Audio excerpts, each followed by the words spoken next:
Assalamualaikum warahmatullahi wabarakatuh.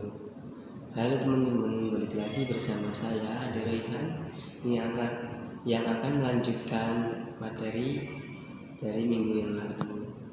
Saya akan sedikit menjelaskan tentang praproduksi film. Nah, di dalam praproduksi film ada yang namanya format penulisan skenario. Nah, apa sih format penulisan skenario itu? Format penulisan skenario atau penyusunan skenario bisa berbeda-beda tergantung gaya dan selera penulis skenario. Nah, dalam format penulisan skenario ada beberapa hal yang membuat format penulisan skenario. Nah, yang pertama ada judul skin. Yang kedua ada nama pemeran, yang ketiga ada deskripsi visual, yang keempat ada tokoh dialog, yang kelima ada beat dialog, yang keenam ada dialog. Kemudian ada logika bahasa. Dalam menggunakan logika bahasa, sebaiknya bahasa yang digunakan pada dialog dalam skenario bukanlah bahasa baku, melainkan bahasa lisan yang biasanya digunakan sehari-hari.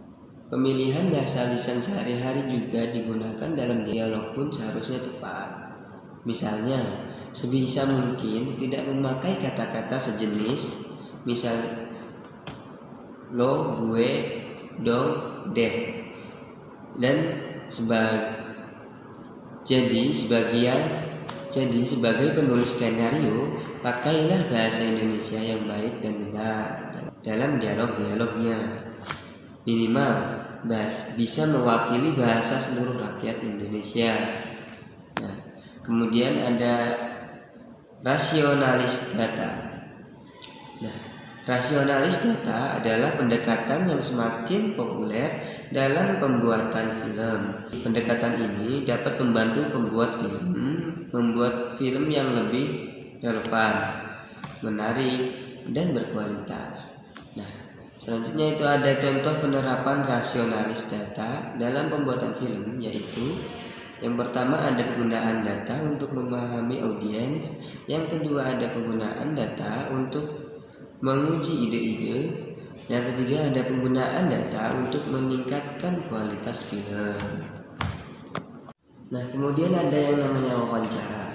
Wawancara adalah salah satu langkah penting dalam pembuatan film, terutama jika Anda ingin menggali pemahaman lebih dalam tentang karakter, cerita, atau topik yang ingin diangkat dalam film tersebut saat melakukan wawancara untuk film. Nah, selanjutnya ada studi pustaka. Studi pustaka merupakan metode pengumpulan data dengan cara mencari referensi, literatur, atau bahan-bahan teori yang diperlukan dari berbagai sumber yang berkaitan dengan pembuatan film. Studi pustaka juga dapat memberikan panduan yang berguna bagi tim desain produksi sebagai informasi mengenai tempat dan waktu di mana film berlangsung.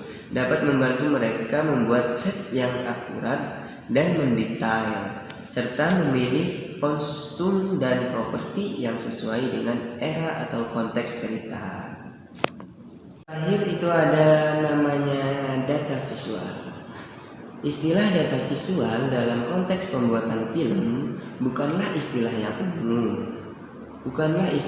umum digunakan. Istilah yang lebih sesuai dari data visual adalah elemen visual atau visual dalam film.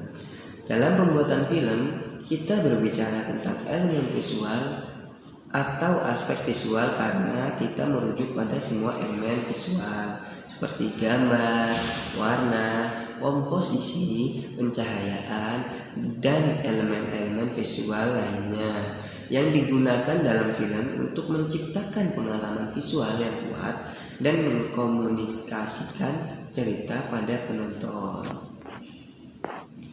Nah, mungkin cukup sekian video kali ini saya buat.